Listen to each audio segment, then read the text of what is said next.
Welcome back, everybody. Another Dirtyshore Underground podcast coming to you straight from the cave. The cave? We're going to call it the cave? I'm going to call it the cave this time.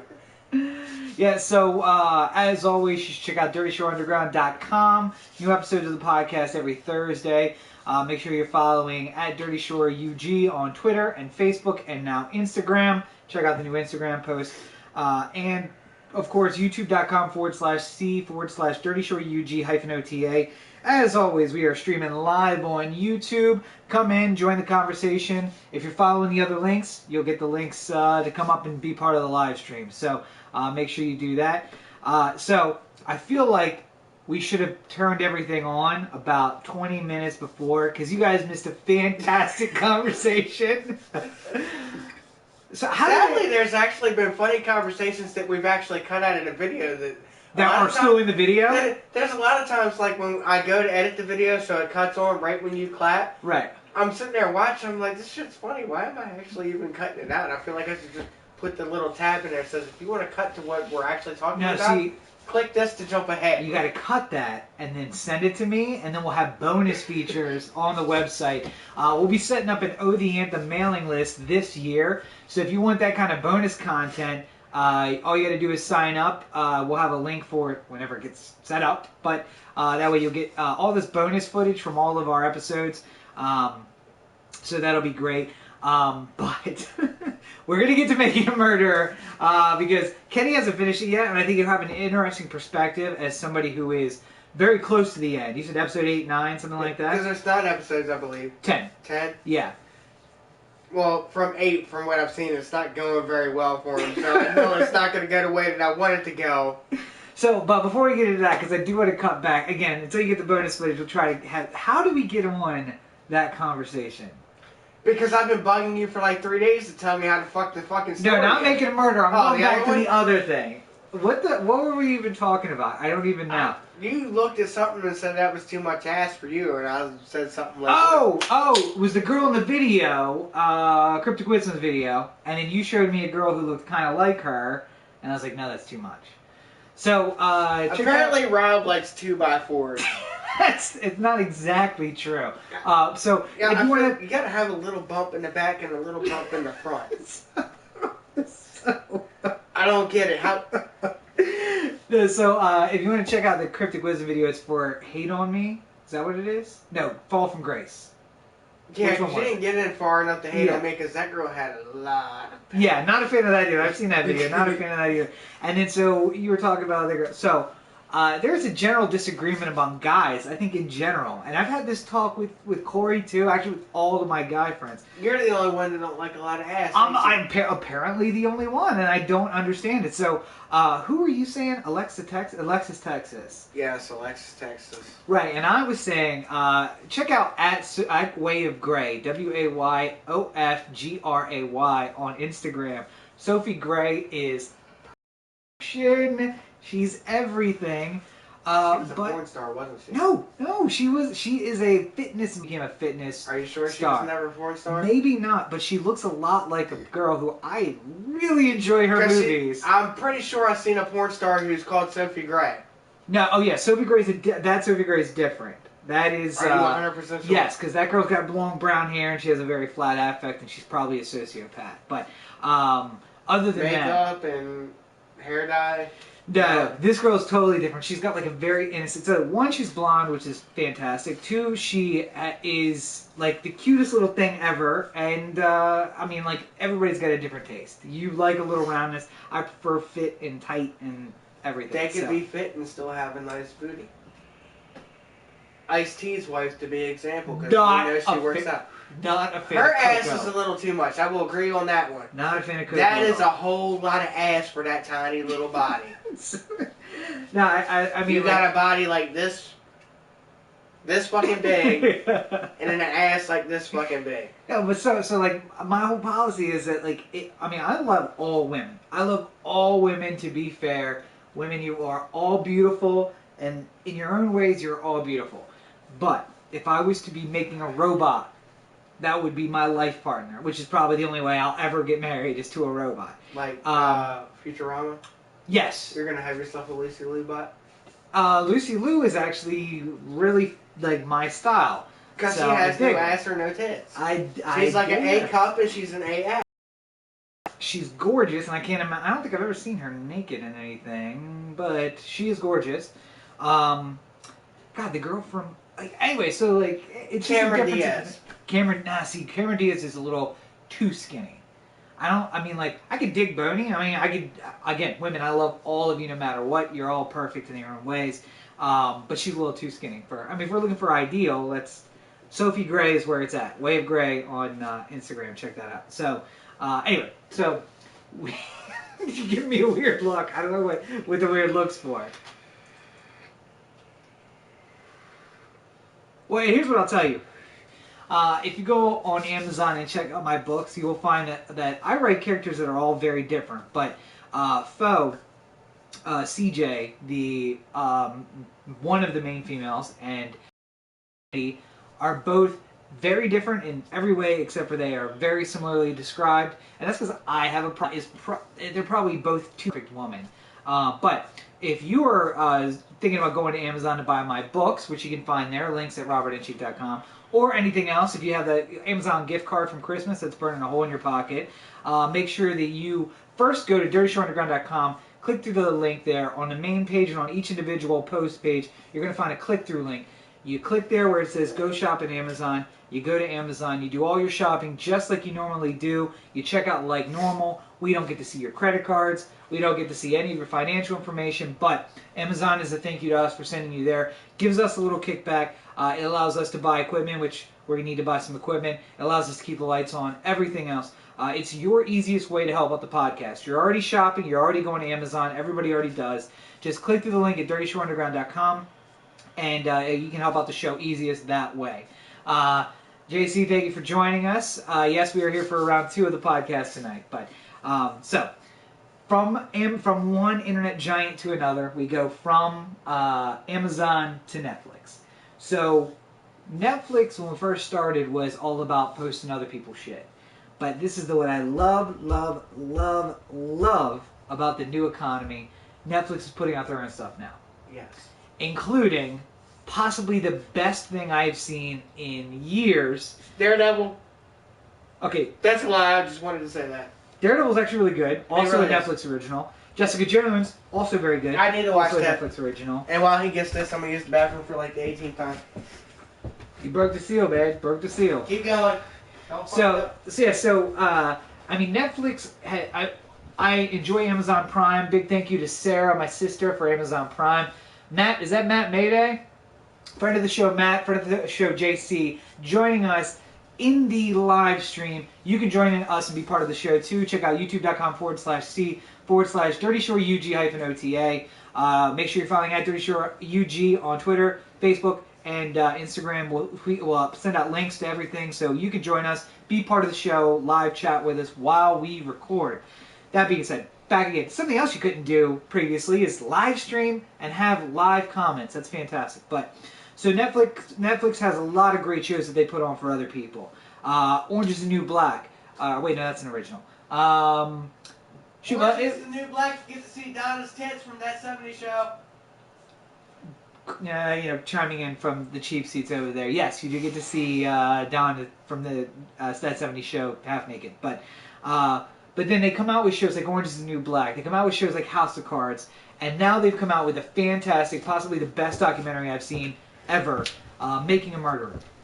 So if you listen to the Oh the Anthem podcast, which you absolutely should, ohtheanthem.com, new episodes of that every Tuesday. We've talked about it on that podcast a couple times.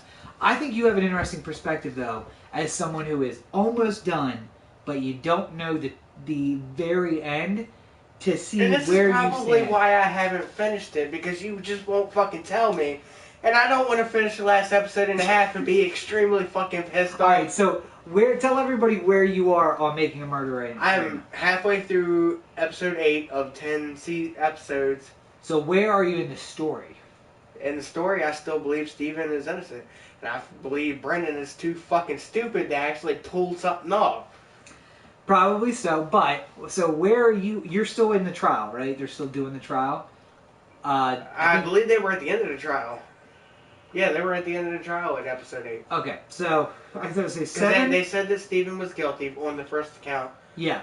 The other 2 were thrown out. It was just the first count, which was the life sentence for the murder. Right. No, well, they had 6 charges altogether. The first two of them got thrown out, and then at the end of the state's case, they dropped the other one. And then he was found guilty of possession of a handgun by a felon and murder in the first degree, which is the life sentence, so it doesn't matter. And he was acquitted on the improper disposal of a corpse, or desecrating a corpse, which, if you believe the state storyline, how does that work? Because he killed her and he burned her, so... But they found her body parts in 3 different places. Well, we'll get to that. Let's see where you... So, you're at the end of the case and he was found guilty, so you're on Brandon's trial now? Is that where you are? They were starting Brendan's trial at that point. And how do you feel about Ken Kratz, the prosecutor? I think he was somebody that he didn't necessarily. He wants to believe that Stephen did it, right? Like everybody else wants to. And I think a lot of that is based on the fact that he was accused of a crime he did 18 years. Well, it would have been 20 years prior because it was 2 years afterwards. No, because he got out in 2003, so he did 18 years in prison, 85 to 2003. And in 2005 is when he was accused again. Right. So it would have been 20 years later. Because of that, the one what he was accused of, and then finally, with newer technology, DNA proved that it wasn't him. So first, let me ask you. You're sitting in jail for 18 years, and you're up for parole, and the parole board says, all you got to do is say that you're guilty, and we'll let you out. And that happened in the late 90s. If I'm not guilty, I'm going to still say I'm not guilty. You're going to do your 30 years on a rape charge just to keep saying you're not guilty. If I'm not guilty, I don't give a fuck. I've already sat there this many years. Why say I'm guilty now if I'm actually not guilty? All right, see, and I think that's the difference in people. Like, well, one, I would probably never make it to trial. I would just fuck that shit. I couldn't handle it unless I was in Supermax. I could deal Supermax. I just don't want Gen Pop somewhere. So you do 18 years. 18 years in jail. That's a long time. It's a long ass time. And they move you around almost to fuck with your family. Like they sent him to Tennessee at one point while he was there. And his mom drove from Wisconsin to Tennessee to see him. You lose your wife, you lose your kids, you lose everybody that's important to you because they think that you did this, and then DNA evidence proves it's not true. So, but you would not just say, yes, I did it, just to get out of jail. No. All right, so then what did you think about the phone call in like 1999? Where the person said, hey, we have somebody who's admitting that they did this and that the wrong person's in jail. Which side of that? Oh, so that was Colburn got a call in 99, and Gregory Allen had admitted that he he raped the woman that Stephen Avery was in jail for. And they just said, oh, okay, thanks. Bloop. And that was it. Never reported it. That would be kind of a bitch, but nobody would know about it either, would they? Well, and they found out about it, and that's why he was suing them. But I can't say that I still think that's why he's sued for $23 million. 36. Close enough. It's not Powerball winnings. Not Power. Yes, Matt, I got my Powerball. Kenny didn't. But I'm gonna be. Nobody will lend me $2. You just gave your girl $2. That was her money. You need to tell her to buy a goddamn Powerball ticket. Stop killing herself. She's got a vape right there. She ain't used in like 2 months. Good grief. Yeah, but Matt, I do have my Powerball tickets. When we're recording this, the Powerball is going to be drawn tonight in about 2 hours, and the jackpot is $1.6 billion. Can't fucking believe that. So what do you think it'll go up to if nobody wins tonight? I think it goes up to like 2.2. $2.2 billion. It's insane. But anyway, so I gotta say that I think I would go to jail for murder. Because if I found out that fucker got a call and didn't do anything about it, I would murder him when I got out of jail. I mean, that's also, I don't know what episode, it was probably episode 7 or 6. Mm-hmm. they played the recording of the cop calling in the fucking tag number. Okay, yeah. All right, so let's go down the And rabbit then he hole. sat there on the stand and tried to say he wasn't staring at the vehicle. Why are you going to call in a tag number if you're not staring at that vehicle? So let's go down the rabbit hole. What do you think really happened? Because you're done with Steven's trial at this point. So Basically, what do you think really happened? At first, that I started out thinking, okay, well, the cops did it just to put him back behind bars so they didn't have to pay the $30 million or whatever. Right. But by the time I heard Bobby Dassey's story and the other guy meeting each other on the road, and they were originally saying like 2:30, but then you find out the bus doesn't actually get there until like 3:30. So it would have been like 4 o'clock when Bobby was leaving to go hunting. Yeah. That changed everything. So Right. that makes it a little bit more inconspicuous. All right, so what do you think happened? Tell everybody. I think Bobby did it. Bobby the other one. and The other guy. Brandon's mom's husband and Brandon's other uncle. So Brandon Dassey is the nephew that's also accused. And they said Bobby. I thought Bobby was Brandon's brother. Is he a brother? I thought he was. I think it's his brother. I thought it was his. I think it was his uncle. I think Bobby's his brother, and the other guy that they were saying was a neighbor. Okay, well, but they're all in the same family, because Bobby's mom has the same last name as that guy. So, first of all, this tells you a little something about who we're dealing with, the family we're dealing with. It's a little bit of close, probably too close family. Yeah. But nonetheless, so you think that Brandon's brother and this other guy are the ones who did it? And what did they kill her, or did they just find her? I think that they were the ones that, if she was raped and killed, that they did it. And then the theory I read online was that her body being burned in the quarry, where they said that they found charred remains of her. Right. And then then it went from there to the burn barrel, which was in Steven's yard. Steven's yard. Steven's yard was just the burn pit. Yeah. But his was it his sister? Mm-hmm. There was charred remains found in the barrel in her sister's yard, which was only maybe 100 feet away or something like that. Yeah. So that was saying that the remains were then brought back to the property, put in the burn barrel, and some of them were dumped out into the thing. Yeah. Into the burn pit. And it just made a whole entire clusterfuck of info that the cops were trying to put together. Right. Where they were entirely sure that Steven was the cause for it because of his background. Yes, he had a fucked up background. So how did the car get there? I think they fucking planted it. I think Bobby put the car there, to be honest with you. Okay. And left the key in ignition, and then when the cop called in the fucking tag to find out who it belonged to, he took the key. Yeah. Because all they found on that entire key was Steven's DNA, and if she'd been using that key for however many years, why wouldn't her DNA be on it? Yeah. It had to have been completely wiped clean, and if it was sitting in his floor, it would have had more DNA on it than just his. And so what I like about the two conspiracy theory is the two conspiracies being the brother and the uncle, the other uncle, whoever he was, the neighbor, setting up Steven, but not doing it to set up Steven, thinking they were just getting rid of the body in the closest places they could, which is the burn pits because they also technically got the sister, Brandon's mom, involved by putting it in hers. And then the cops thought that it was him and tried to set him up, and both of those conspiracies came together and just locked everybody in on Steven. Matt, we were talking about Making a Murder on Netflix. Go check it out.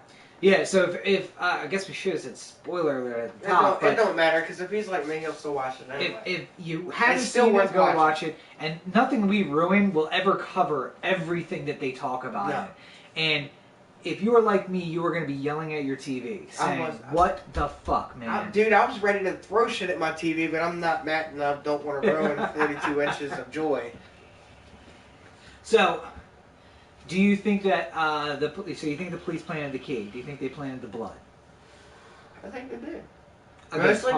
Mostly because his blood test tube, yeah, it was inside the styrofoam. It was cut open and then put together with Scotch tape.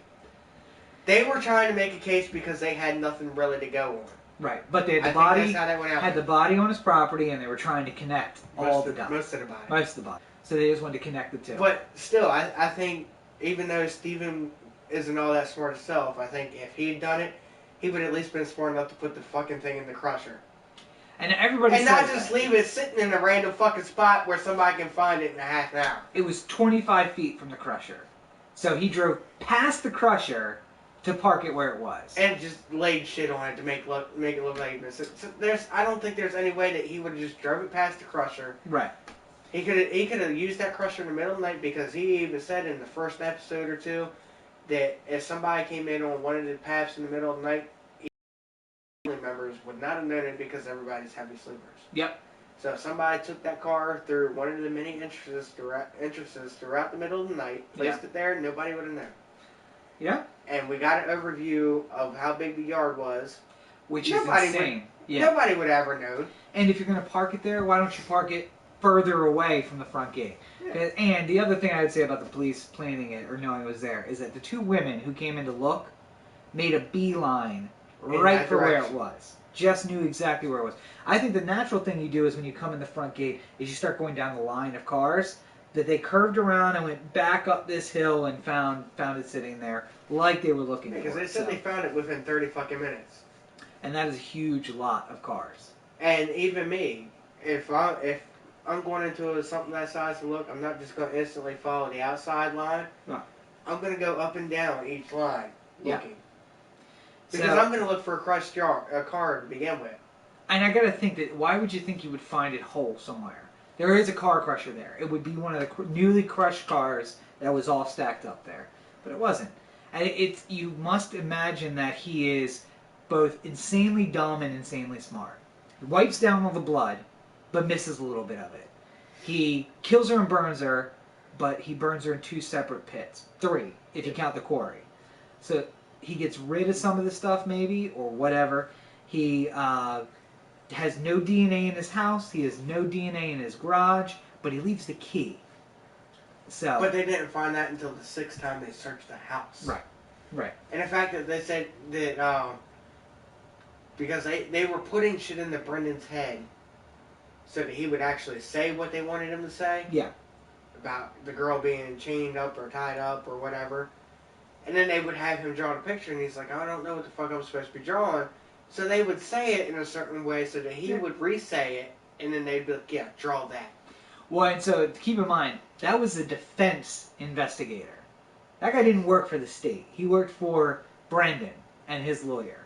So that guy got more out of him than the cops did because Brendan thought he was supposed to trust him. And they were making shit up. That's just plain on. But the first interview with the cops, where he's sitting on the couch. Mm-hmm. You're like, did you get your sandwich? And him not knowing what's going to happen, clearly he did. Because he thought he was going back to school when he finished. Yeah. He was like, alright, so I'm done now, right? So I can go back to school? He didn't know what the fuck was going on at all. Yeah. And then they come back in and it's just like, they're just, yeah, you're going to jail. And then you hear later on that the mom was like, he's under 18 and there was no lawyer present. I never gave them a reason to say that they could fucking talk to him at all? Yeah. Or whatnot. Yeah. So let me ask you, what do you think about Brendan's lawyer? Because obviously I have a different perspective, and Corey has a different perspective. Oh, hey, awesome. Corey has a different perspective because his dad's a lawyer. So what did you think about Brendan's lawyer? Well, I think I'm just starting to. Yeah, you can stick that. Yeah. I think I'm just really starting to get there, but I think Steven actually had the real good end on that end with the lawyers, just because he put shit up to afford the high-end lawyers. Right. And they walked around on the property and was checking shit out. And they were just, did you notice, though, that his lawyers were the only ones who actually went out to the property? And we're looking at shit to see if there was other possible ways that anybody could do anything? Yeah, I noticed that right off the get-go. And here's what I'll tell you. I can tell you for my defendants, I can't do that. Because they can't afford to pay me to do that. Yeah. When you pay lawyers $400,000, they go out and do that kind of shit. And I also like that Dean Strang is apparently taking on the world. Enough about it. It's like the documentary got him back in the place, and he wants to do it. So good for him on that. He's taking on the world. But he's the one that brought off the case. Okay. See, that. Yeah. I remember him saying he wanted to kick the one guy off because he said it was doing nothing more than making him look more suspect. And he thought, his lawyer thought he was guilty. Mm-hmm. And any thoughts about that guy? I think he was worthless. I think he's somebody came into it. He felt like a kind of like a public defender type, which he was a public defender. Yeah, explains it. He's private attorney, but he was getting paid by the public. He got paid to be there, but he obviously thought he was in the wrongdoing, so he wasn't doing a lot to fucking defend her. Right. Yeah, so if anybody hasn't been paying attention to this story, Dean Strang is one of the defense attorneys, and I think he's a fantastic guy. He was Stephen's second set of attorneys, the expensive attorneys. Obviously, Brandon didn't have the benefit of that, although his second public defender was decent for that matter. But Dean, everybody should listen. He's going to actually be on the Reasonable Doubt podcast this week, so they should check that out. But he's doing a lot of good stuff in Madison, and he's trying to he wants to continue the case. Also wants to make sure that that Stephen gets out and that this doesn't happen to other people. So I think he's doing real good work as far as that's concerned. He became somewhat of a heartthrob, although he's a little bit older. But Dean Strang, if you are listening for whatever reason, give me a call. I would love to come out there and work. I come real cheap. And obviously I already have my own attitude problems with the police, so I don't care about that so much. So Brandon's first lawyer sucked. His second lawyer was okay. Stephen's lawyers were bang out, except for that he had to settle that $36 million lawsuit to get him. So that is crazy. And at the end of it, at the very end of the stuff with Stephen, I remember Stephen's lawyer even talking about Brandon's situation. Yeah. I felt like he should have been helping them in the process too. Can't do it though, because they were co-defendants and they're at odds with each other, so he can't represent them because he represented Stephen. But I'm sure that they made all the evidence available. I think the fucked up thing is Kratz goes in at the end of Stephen's trial and says one man is responsible for this. We heard no testimony about Brandon, none of the stuff that happened that Brandon talked about, but they still put him on trial. And that's what you're about to find out. You're about to see Brandon's trial. So, we've seen Stephen's guilty. He's going to jail. What do you think about Brandon? Despite the fact that he's also, and Corey used the term functionally retarded, and I don't think that that's too far off. No, it's not, because he can keep himself alive. Just to sit there and watch him when he was sitting in the room on the couch, and they're just sitting there, come on, Brandon, that's not what we want to hear. We have the evidence, but they wouldn't say anything themselves, really. Yeah. Until the point that they got to the point where he couldn't really say anything without them saying it first and putting it in his head. So I'm just going to go ahead and say. Because he was just throwing guesses out there, so they started saying shit, and then he's like, yeah. But his attitude never changed, his facial expression. That's somebody that's basically mentally retarded. They don't know what the fuck's going on unless you put it in their head. He can feed himself, he can keep himself alive, but in the end, he just doesn't know what's going on. He don't get it. Yeah. So how much of the end do you want me to give away for you? You can give it all away. All right, so because I'll still finish it eventually. Spoil for everybody, because here we are. So Brandon is going to be found guilty as well, and the episode shows them both in jail. They've both been in jail since 2006. They're working on appeals, but they're both still locked up there. Brandon has put on a bunch of weight, which makes me think he's on antipsychotics probably. Because Dr. Drew Pinsky, everybody should check out that episode of Reasonable Doubt with Dr. Drew. Love Line's Dr. Drew. Yeah, he still does it. He still does Love Line. He also does the Adam and Dr. Drew show. I remember when they had the same Clown Posse on a long time ago. Back in the day. Dr. Drew has his own podcast too. All of that is on the Adam Carolla network, so you should check out Carolla Digital, Podcast One, AdamCarolla.com, and you have links to all that stuff. But on his podcast, he talked about a lot about making a murderer, and what he said is that he thinks that Brandon is just a sociopath or psychopath, and his flat affect, and he has all these issues, and he has an intelligence problem, and mixing in no emotion with an intelligence problem basically means that he didn't care that he was giving them everything they needed to put him in jail. That's what I felt Just when talking. he was just talking because he was eventually, at the end of it, he was telling them what they wanted to hear because he thought the quicker it got done, he could go back to school, which he Right. thought he was going back to school. He didn't know what the fuck he was Yeah. saying. So the other thing that you've missed that I really, no matter what, you should watch episode 10. I'm going to finish it. Because it talks about Ken Kratz and his whole situation. So, Ken Kratz is the prosecutor, the guy, the big guy who's always rubbing his mouth, who has the highest voice of any big guy I've ever seen. Just disturbing. His voice does not match his body at all.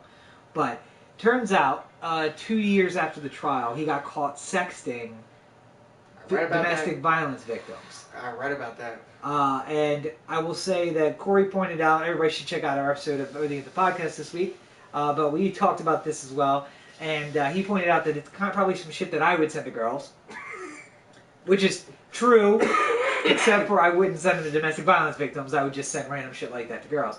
But he went into rehab for opiates and sex addiction, which means that there's a possibility he was high the entire trial. That he was doing opiates, he was doing Percocet pills while he had Stephen's trial. And I think he's summarily been disbarred from the state. He got fired, he quit, and then I think he got disbarred as well. So, obviously some questionable stuff with him. What are your thoughts about Ken Kratz after hearing that? Same thing I thought before. He's an asshole trying to frame somebody who didn't do it. What I have to say, he didn't frame anybody. He just ignored, he took all the evidence and ignored anybody saying that it wasn't Stephen Avery. Yeah, which, I mean, I understand because he's the He's a defender prosecutor of it. Yeah, yeah. But there was a lot of evidence showing that Stephen had nothing to do with it. Right. The biggest thing was the blood test tube, like I said before.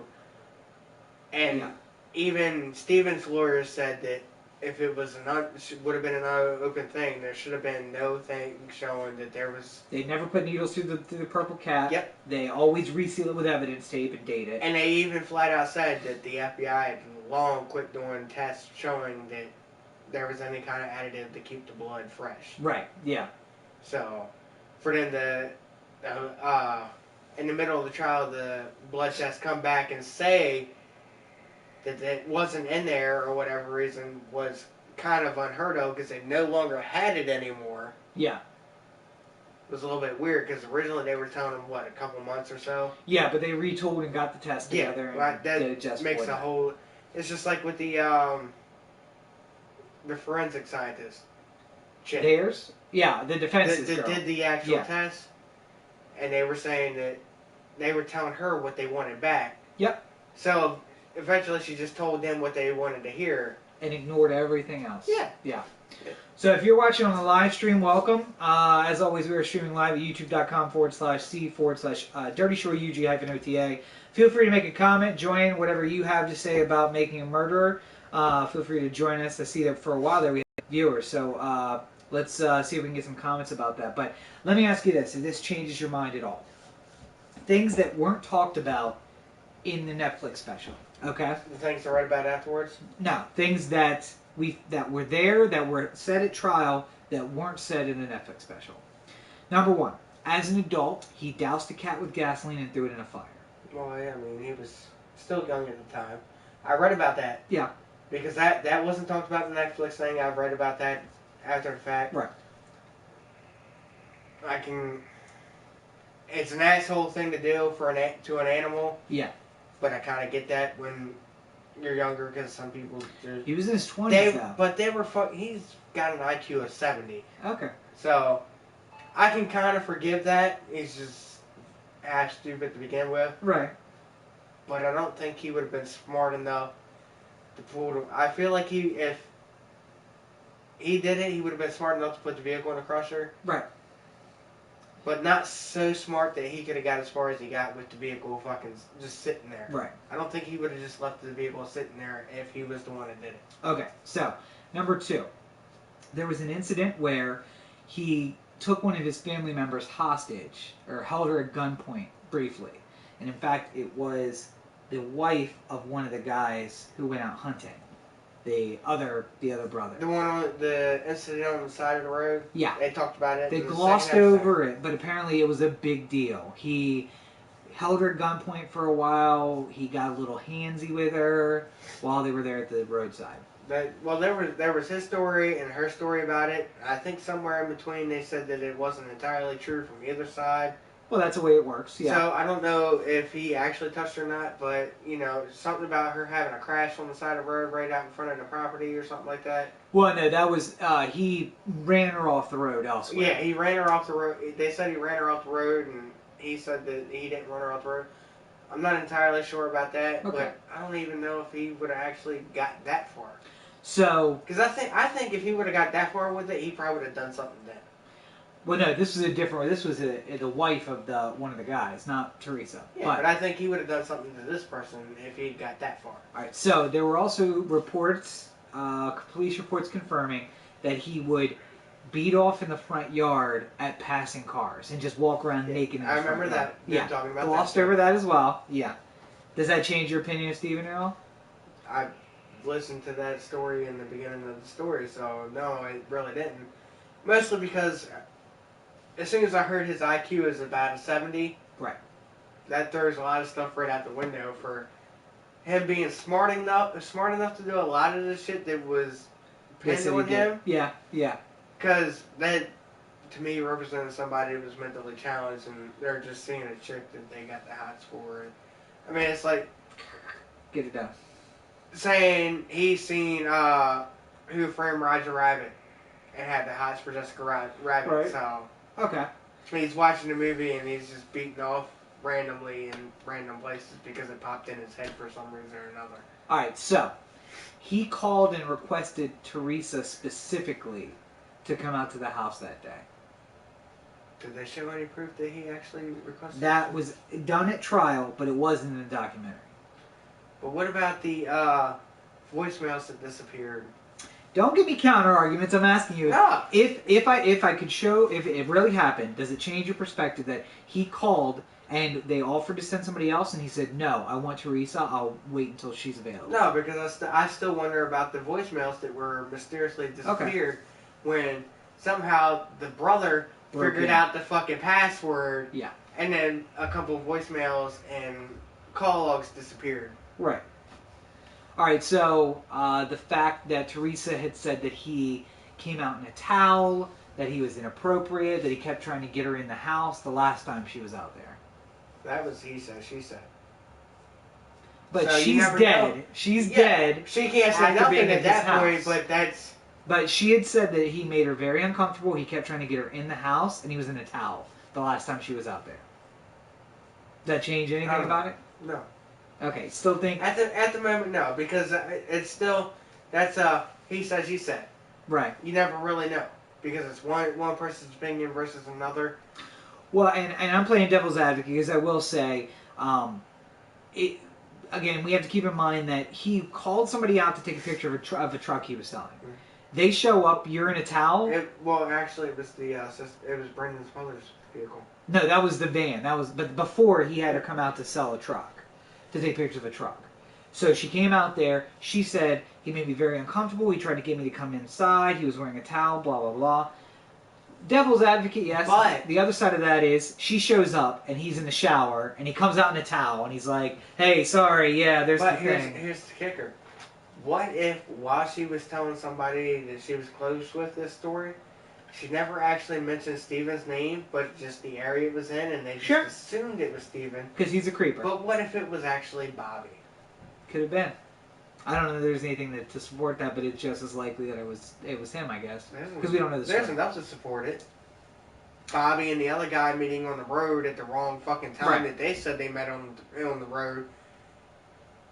So 2 different times, because at first they said 2:30 and then it was more like 4:30. Right, when they said after Brendan said no, we don't get home till like 3 o'clock off the bus. Yes. So they're like, oh no, it's more like 3:30. So what do you think about the brother, Teresa's brother, and the ex-boyfriend? They're the ones who broke into the voicemail. They also Yeah, released for emails. a couple minutes I thought the ex-boyfriend had something to do with it. Right. And then as I watched it more, I started figuring out that they joined in with the cops. Yep. And this is what that the other theory was.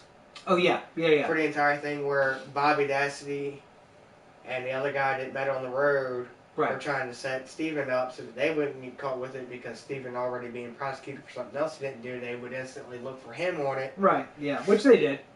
Yep. Yeah. And the cops, thinking the same fucking thing, would start planting the evidence. So when they actually went into the garage first time, they didn't find nothing. Second time, they fucking Dropped the found bullet. Yeah. Yep. Yeah. So I think the fact that both sides were trying to figure out a way to pin it on Steven ended up working together. Not knowing it, but and fucked Steven over completely. Yeah. So, do you think that the brother and the boyfriend, the ex-boyfriend, had anything to do with it? I think the setup, but not the murder. The setup wise, yeah. I think Bobby and the guy on the road actually committed the crime. Well, so here's another theory that I heard, which is that the ex-boyfriend and her had a bad breakup. I think they mentioned that for a quick split second. Yeah. Like they said it was bad, but not so bad that they weren't still somewhat friends. But that he was still bitter about it. Mm-hmm. And that when he found out she was going out to this dude's house, this is a different theory that I saw, that he actually just killed her and left her car with her body in it on the side of the road. And that Colburn saw it, found the truck, found the girl, and then he and Link said, hey, here's an opportunity. We want to get rid of this guy. He's going to get money from us. And that they burned the body, and they moved everything onto Stephen Avery's property to try and set him up. And that could work too. Now, see, do you think, so what I hear from people is that that's too much? Because one, I think the defense didn't point out that we're not saying that the police killed her. Because by saying that the police murdered her, I think that's too much. But I think if they find a dead girl, a missing dead girl, and her car, they say, we can kill two birds with one stone here. We need to get rid of this guy. We need to explain this body. Let's pin it. And I kept saying, it's like, did you listen to Serial when they were talking about Adnan Syed? So, everybody should check out Serial. It's available on wherever you get your podcasts, just like this podcast. And the first season talks about a guy named Adnan Syed, who was convicted of murdering his ex-girlfriend. And it turns out that there was an active serial killer in the region at the same time. And that it's likely that the serial killer may have killed his girlfriend, and then the cops got so focused on him as the ex-boyfriend that they pinned it on him. So, in the same way, this theory said that there may have been an active serial killer, kills Teresa, dumps her car in her body, cops find it and say, we can make a case against this guy who we need to have a case against. And they plant all the evidence on the property. It means a little more setup from the police, because it means they took the car there, and that they knew that was her car, and that they dropped the key, which I already think everybody thinks they dropped the key. That they planted the blood. Pretty sure everybody thinks they planted the blood too. And the bullet. It was too streamlined to seem like it wasn't planted. Well, and the other thing about the bullet in the garage, where they found it, who would have looked there, or they would have already looked there? Yeah. It was months later. They said they pulled everything out of the garage the first fucking time. Yeah. So why wouldn't they found it the first time? And the other thing is, when you shoot somebody like that, the bullet goes all the way through her head. There's going to be something on the other side that stops that bullet. And black lights ain't nothing new neither. Right. So And they found no blood there. I'm going to assume that they would have walked through with black lights if they found no job. They found no blood and no DNA from Teresa, but they did find Steven's DNA. So why would the second time they would go through and they find a fucking bullet? And you know who found it? It has just enough DNA on the bullet to pin it to the girl whose head it went through. And you know who found the bullet? Link. Link found the bullet. The same guy who found the key. The same guy who found all the key evidence for the case. All from the department that wasn't even supposed to be involved in the case. Yes. Yeah. Because they were trying to pin it on because nobody had nothing to go on. Well, and I gotta say that, the important difference is, there's a difference between not guilty and innocent. Innocent means that you've been exonerated and it wasn't you. Not guilty means that the state could not prove their case. And I think that clearly he's not guilty. There was so much police corruption, so many problems. He should have been found not guilty. But I won't sit here and say Steven is completely innocent in anything. Yeah, he could have showed up at the door with just a towel on or whatever not. But it doesn't necessarily mean that he's going to tie the girl up and rape her either. right, and so another thing I was going to ask you. So his claim, they found chains and rope at his house. He said at one point or another he bought those because him and his girlfriend was into some kinky shit. Right. Which I can believe. There's the girls into some freaky shit, and that's fine too. Listen, if I kill somebody, they'll find rope in my house because some people like that. There's been girls that wanted me to cut them while I was doing stuff to them. Yeah. So there's a weird. There's a whole weird thing there. So. But it's him admitting that he's into that, and it matches up with the story. Now I would say that it's likely that Brandon, because this family is super weird, knew that he was into kinky shit. Almost like the West Virginia inside shit. Well, and they said another thing. They said that Steven had abused 2 of his nephews. I mean, does that make you think anything different about it? One of them's Brandon, so I don't know if we could trust what he says, but I'm not entirely sure. I think we need to go there and actually interview them. Well, not interview Brendan, because anything we say to him, he's just going to repeat back to us everything. Right. And Steven's not going to tell us anything either. But I got to say that, again, Serial, the best thing for me, that I understood more about that case when I actually went out to Baltimore County and drove around. And in December of 14, I did a tour of and everybody, if you want to check out my Instagram, at Robert N. Cheek, go back to December of 2014, and I went to all of the major places that were mentioned in Serial. I drove from the high school to the Best Buy. How the fuck he did? I did that with no traffic, and I barely made it in time. And he was leaving from the school with her in the car, and somehow did it with afternoon traffic and anything. I don't know how, but that's what they said. So I went to the Best Buy, I went to the school, I went to the library, I went to the place where they found the car, I went to the place where they found her body. I went everywhere, and you can find those pictures on Instagram. So you've researched this case? I researched Adnan Syed's case, and I kind of got into that, because it's local. So for me, it was like, I just drive out there and go see it. So you checked it out just because, you were in the area? Yeah. Did you go to, the Avery Road and... Oh, and now this one, Adnan Syed's case. That's in Wisconsin, man. The other case is in Wisconsin. See, now you're starting to confuse me. So Serial that I was talking about before, I went out to all of the sites in that case. I think going out to Wisconsin and finding out where everything is would help people understand what's going on. I think if you went out there and you went to Avery Road and you went to the quarry and you went to the junkyard, that you would get a better idea of where everything is. So, shit, I wish, if I'm going to take a vacation, it ain't going to be in January to Manitowoc County, Wisconsin. What if we start a crowdfunding project? For us to go. As a thought, though. If people want to pay for us to go, we will be the Making a Murderer podcast and go out there. Where we debunk everything. Some fucking how. Go find places. Well, and go find places that weren't mentioned in the documentary. The quarry where the rest of the body was. And we're a third party. We're not from the county. Nothing. Or even the state. We'll probably end up getting shanked by somebody there who's... I'm sure they have a lot of looky-loos now who are just coming out there. Apparently, from what I've read, a lot of people, after the entire things came out on Netflix, a lot of people disagree with the case itself. So. Well, and so, again, Dr. Drew had one of the jurors, the last juror who got kicked off, had her on his podcast. Is that the one that left because they had a family emergency? No, different one. That was the first one that got kicked off. The second one got kicked off because when they did an inquiry of the jury, she said, I know he's guilty, don't care about the case, I can see it in his eyes. The judge excused her.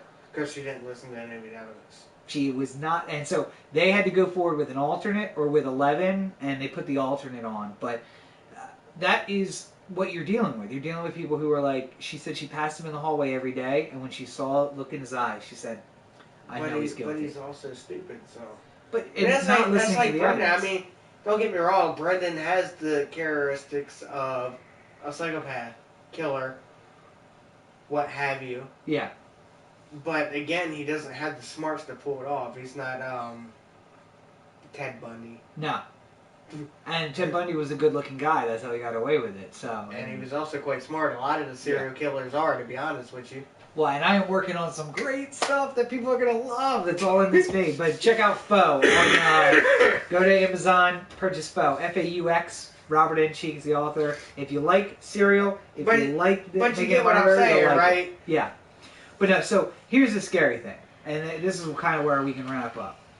This is not an isolated case. This bullshit with the police planting evidence, with them getting statements that are basically people just parroting back what they're saying, that happens every fucking day. So, I mean, the system is clearly broken. Have you ever been interviewed by the police for something? Nope. Okay, good. So... Unless Scott counts.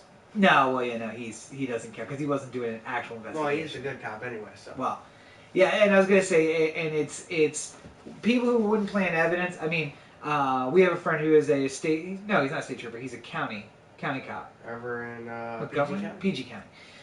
And so I've had conversations with him where he was like, no, sometimes, people get off, and I'm like, no hard feelings. I didn't have the evidence. Yeah, So. and we would sit at Pizza Empire, and you guys would have these conversations all the time. Like, I'm still trying to get Scott here just because I feel like it would make a really great podcast to hear you guys go back and forth on some shit that we would listen to outside of Pizza Empire back in the day.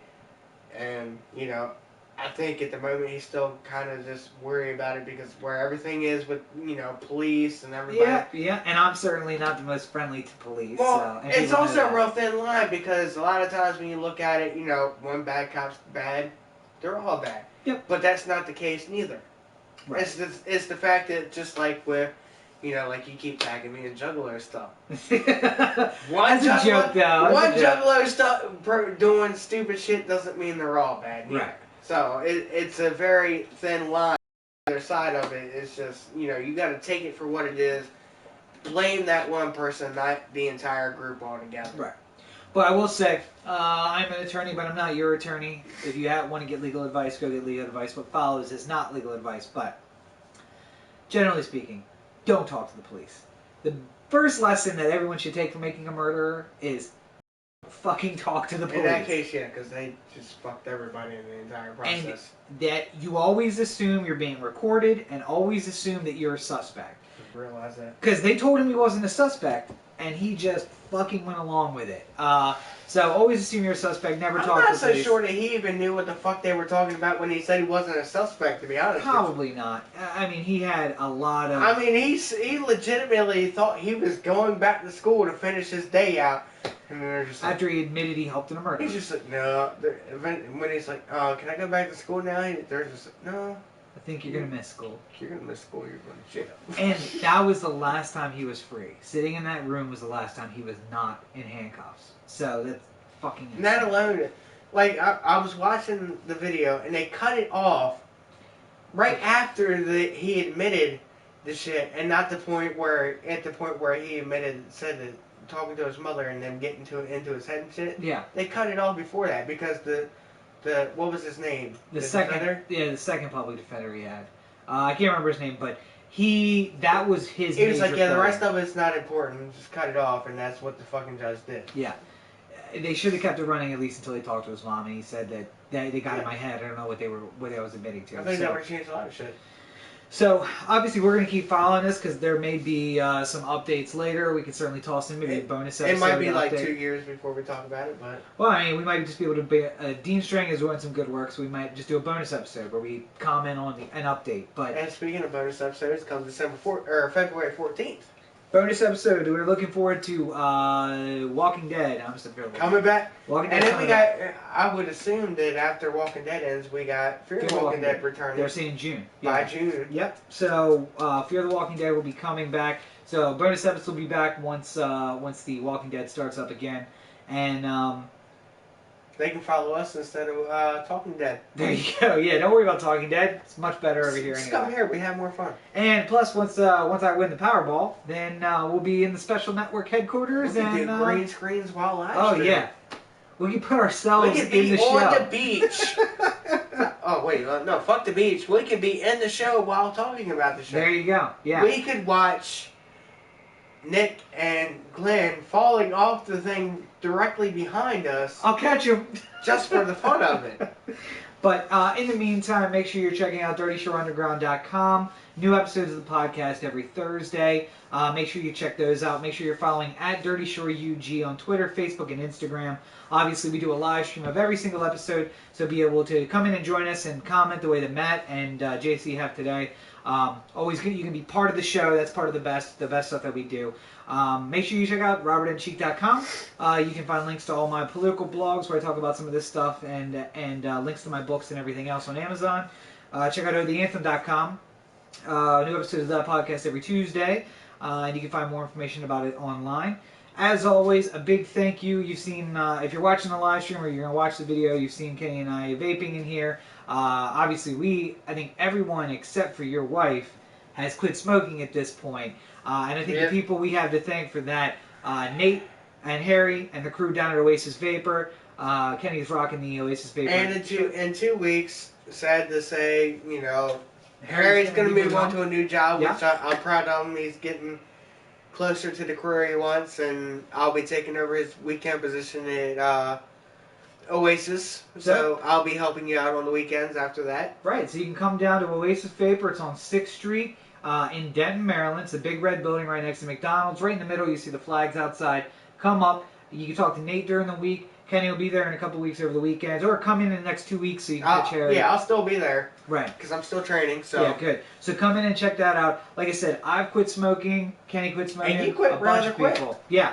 Totally on the vape now. So if you're just starting out, you're looking to quit smoking, come in and check out. They can give you all the information you need. How many flavors do you have that you like?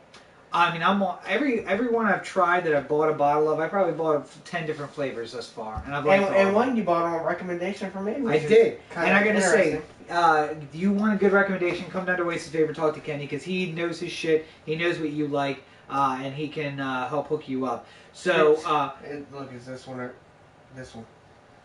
This bottle right here, we're still getting some info on it, but it's daily dose, noon. And we might be having a giveaway in a couple weeks, so Zero nicotine. Keep an eye out for that. But even if you're not smoking, obviously they have 0 milligram nicotine varieties, so it's for everybody. If you're just in the vape culture, certainly they can cater to everybody from the very beginners to those of you who've been doing it for a while. So check out Oasis Vapor in Denton. As always, we're very proud to have them sponsoring us and to be involved in bringing you the podcast. So if there's nothing else, make sure you check out Making a Murder on Netflix. Check out new episodes of this podcast every Thursday. Oh, the Anthem every Tuesday. So much content coming for you. A lot of big stuff coming this year. So keep paying attention to that. But otherwise, anything else? That's it. All right. Have a great week, everybody. We'll see you next time. You gotta pee again? Yes, I do.